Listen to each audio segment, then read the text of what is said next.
పూజించొద్దు అంటారు కదా, అన్నారా? కాబట్టి ఆ రాయి మనకి ఎంత అవసరమో ఆ రాయిని మనం ఎందుకు పూజిస్తామో రాశాను. అర్థమైందా? అది మీరు కంఠస్థం పెట్టాలి, ప్రమాణం చేయాలి. చేయండి, చేయి చెప్పండి. నేను చెప్పింది చెప్పండా. మేము హిందువులం, మేము రాయిని దేవుడిగా పూజిస్తాం. ఎందుకంటే రాయిలతో ఇల్లు కడతాం, రాయి లేకపోతే ఇల్లు ఎలా కడతాం?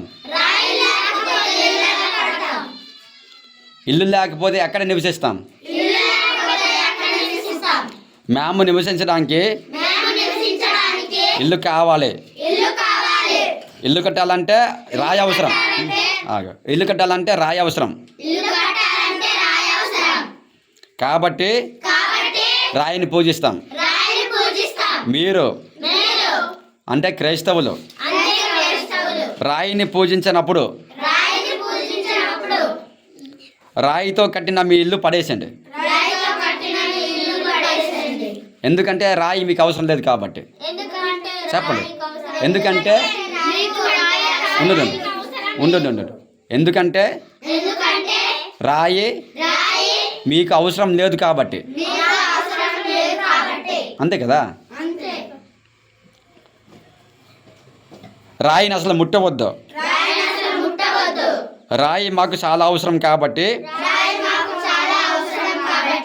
మేము రాయిని పూజిస్తాం. అవసరానికి నీకు రాయి కావాలి. ఎవరికి? క్రైస్తవులకి. క్రైస్తవులకి అవసరానికి రాయి కావాలి. చెప్పండి. క్రైస్తవులకు అవసరానికి రాయి కావాలి, కానీ రాయిని చేయి కొడతావు. మరి రాయిని చేయి కొట్టినప్పుడు చెప్పండి, రాయిని చేయి కొట్టినప్పుడు నువ్వు కట్టే ఇంట్లో ఉన్న రాయి తీసేయండి అనండి. తీస్తే ఏమవుతుంది? అప్పుడు ఇల్లు పడిపోతుంది కదా. చూసావా వాళ్ళు ఎంత ఈ దద్దమ్మలో ఛేదించండి. వాళ్ళు ఎంత ఎదవలో. ఆడు కట్టడానికి రాయి కావాలట, రాయిని పూజించడంట. మీకు అర్థమవుతుందా? ఇటు బోయమడ బాగా విను. ఇటు ఇప్పుడు యేసుప్రభువులకి వాళ్ళకి ఇల్లు కట్టడానికి రాయి కావాలట, కానీ రాయి మట్టి మాకు రాయికి వాళ్ళు సీ కొడతారు. కొడుతున్నారు లేదా? మరి సీ కొట్టినప్పుడు రాయి ఎందుకు ముట్టాలి? వాళ్ళు రాయి ముట్టకూడదు కదా. మనం రాయిని పూజిస్తాం కాబట్టి మనం రాయిని ముడతాం, రాయి ఇల్లు కడతాం. మనకి ఈ రాయి ఇల్లు కట్టే హక్కు మనకు ఉంది. ఎందుకంటే మనకి దేవతలాగా దేవుడిలాగా పూజిస్తాం కాబట్టి. వాళ్ళు అసహించుకున్నప్పుడు రాయి ఎందుకు ముట్టాలి? వాళ్ళు అవసరం లేదు కదా. అర్థమైందా? ఇది చెప్పాలి. అర్థమైందా?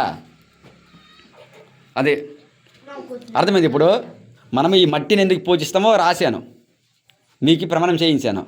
ఆ రాయిని ఎందుకు పూజిస్తామో రాశాను, ప్రమాణం చేయించాను లేదా? ఇప్పుడు మూడోది